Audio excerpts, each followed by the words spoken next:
Hey there, Caleb Wojcik here, and in this video I'm going to be talking about Meerkat and Periscope and live streaming video straight from Twitter. So no, I'm not in my studio, I'm actually in a hotel up in San Francisco. I've been traveling a lot, had the product launch last week for the DIY video production guide, and I need to get you guys a video again on every Tuesday. So I'm going to talk in this video about how to use a Meerkat or a Periscope to live stream video directly to your Twitter followers. So if you follow me on Twitter, you may have seen me using this app called Meerkat a couple weeks ago when I was out on a mastermind group retreat in North Carolina. But what it is basically is you can schedule or just push live the video stream from your phone. People can watch it, they can comment, they can click like, they can reshare it.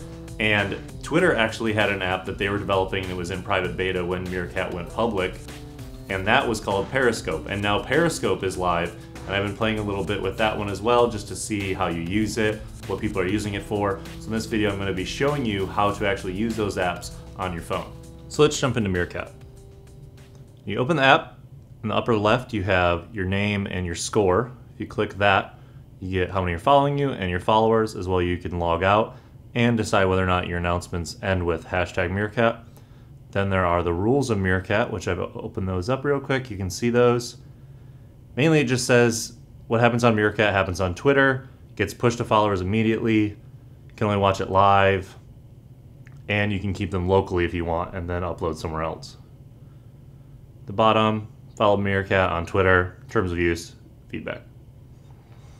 Up here in this section you have the schedule and stream section. So if I click right here, it'll let me type, and then you can type whatever it is that you want. So I could say live from SF, and then I could either click schedule, and if I click schedule, it'll tell me then, okay, when do you want to schedule this for? You know, soon is better than later, so 10-15 minutes out, because your audience is on Twitter, they're probably not going to schedule something 5 hours in advance, but you know, I have seen some people schedule things 24 hours in advance or so. And, you know, if it's a big event, like an Apple event or something like that, you know, that could work. You can also just click stream and it will immediately tweet it out to your Twitter followers and go to your Meerkat followers as well. So that's how you actually schedule something. So let me cancel that.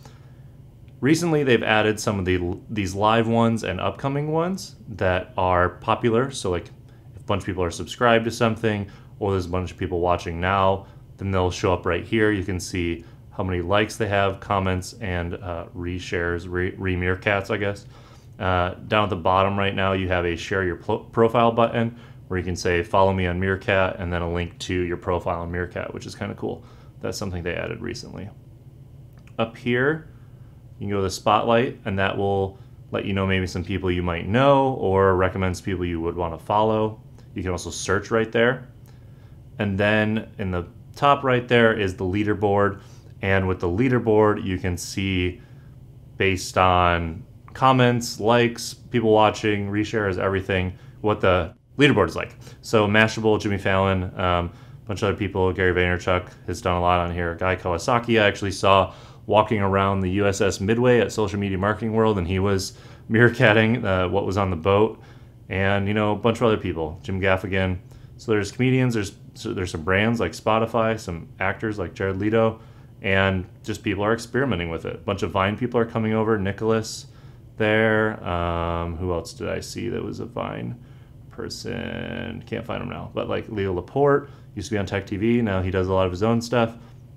So there's a lot of people using it, and that walks through the gist of what you do when you're using it. So let's just hop into one and I'll show you what the experience is like. So once you're in a stream, you can now see all the people that are watching. Right now it's trying to grab the stream. You can see people commenting here. You can comment by clicking this button, reshare it, click like, click home, that'll take you to go back. You can see where it's happening and the title of it. And like I said, you can scroll through users, and then you can click on one to see that person's name and who they are. So I'm just gonna click home and go back. And that pretty much walks through how you use Meerkat, both to actually host them or to watch them. So experiment with it and see what you think. So Meerkat's still really early. There's the leaderboard and everything like that, but it's still early. These things are still super early. There's gonna be tons of features, bugs worked out. making it easier to find the best people to follow or your friends or whoever. So still early on Meerkat. Now let's look at Periscope and how it's a little bit different. So Periscope's design is a little bit cleaner. Not everything is on Twitter. When someone comments or it's like, it doesn't show up on Twitter. It's just built into the app, so that's a little bit better in my opinion, so it doesn't clog up people's Twitter streams. But like I said, this is early as well, and we'll just see what people can do with these. Now let's take a look at how Periscope works. So with Periscope, it shows you a few previews of live ones right when you open it. And if you refresh, these things will keep changing for people that are hosting them, and these numbers will update when there's people watching. So right now it just says zeros because people started those. And as you go down through, they show, I don't know, maybe like 10 or 15, just current random ones that are happening. And if you let it sit there long enough, it'll show the amount of people that are watching. So this one got 5, more interesting title than test 2. So now it's at 9 versus 3. So you can see how naming is important here, as well as these little screenshots are what your phone's showing right when you push record. So think of that as well. Then it shows some other ones. And then down here at the bottom, when you follow people on Periscope, you can actually see old ones that they've done. If there's a little play button here, like Pat Flynn did a ukulele one, and if I click that, oh, that's Pat's account, just a second. Click the play button, you can actually play it if they allow you to for 24 hours, but the person hosting it has to decide that. You can also see who's viewed the replay here, as well as like check to see you like actually want to follow Pat. So this is just an example of recent broadcast. You can go and see other ones if it's too many for the bottom section there. Going back to the top, and you can see these have changed again. If you go to the middle, that will actually ask you to stream, and that's the wrong camera. You can choose location, you can lock it so that it's private, and you can choose whether or not to share it on Twitter or not. And then you just click Start Broadcast. You can also type in a title so people know what it is that you're broadcasting, and apparently you can't start with the front-facing camera right now. And then over on the right, you have your account. You can see most loved, which happens when someone watches a stream, and you can tap on the screen and show love and little hearts pop up. You can see some of the people that have been using this app over the past few days that it's been public. Then you can go to your profile. You can see how much love you've received. That was mainly from media marketing world.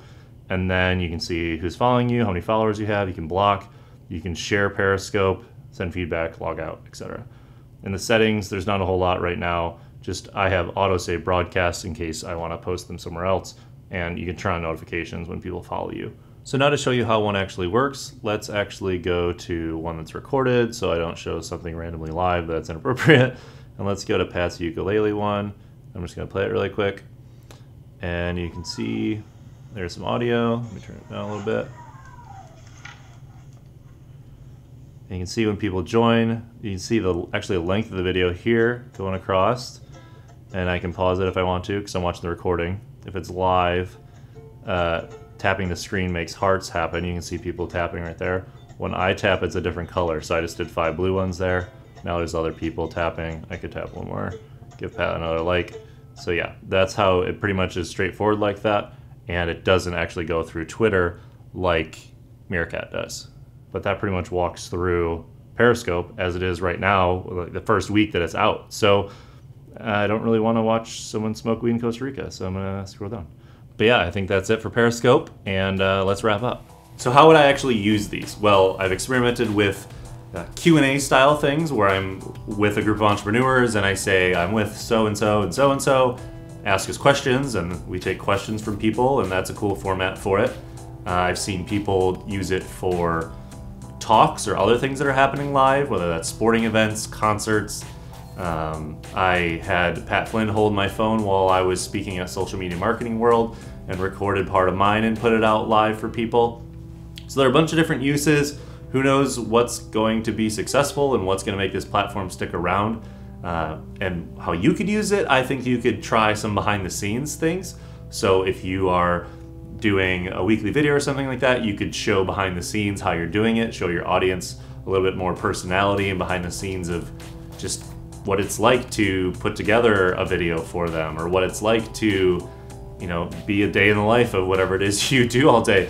You know, just experiment with these things, see what people are doing, and above all else, use a headline on them so that makes people more interested. When someone just says live now and it's like, well, what am I gonna see? Like, that's a mystery. I usually don't click on those. So that wraps up this video. I hope you enjoyed this different format for this, and I hope you learned a little bit about Meerkat and Periscope and what you could maybe try to use them for. So I'm gonna keep playing with them, gonna keep trying out these apps and see where they go and if they're even still around in a few years. So thanks so much for watching, and I'll see you in another video.